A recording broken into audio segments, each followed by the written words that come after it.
here's an interesting clip about how Tom DeLonge got into the subject and where it took him. So how did you get linked up with all these people? That story might be a better way to start. Okay, so we'll back up a couple years. So I had a company that incubated a lot of small startup. I pulled out an entertainment startup called To the Stars, science fiction franchised stories, just like Disney, but science fiction for adults. Well, one of the stories I knew I wanted to put out was Secret Machines, which was kind of a historical fiction, but based on real events about the UFO phenomenon. But I also knew that I knew shit that most people don't know because I've studied it for so long, and I happen to put some pieces together that most people don't put together. Because the only way you meet with these people, the only way you ever would have anyone talk to you is if you can provide a service that they need. Mm-hmm. And my service was pretty interesting to them. They listened to my pitch. I got a email out of nowhere that says meet us next to the Pentagon at this day and time, and I did that at a very high level. That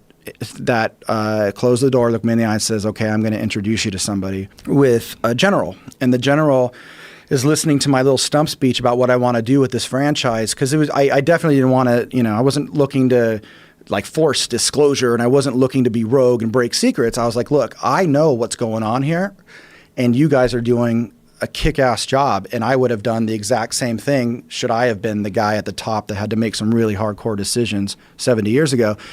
People think that like places like the CIA and the DIA, all these intelligence organizations, they get their information from the real world too. If you're smart and you take your time, you know where to look and you find patterns, you can pretty much put together all the same shit they can. And that's what I did. And so looks me in the eye and says it was the Cold War and we found a life form.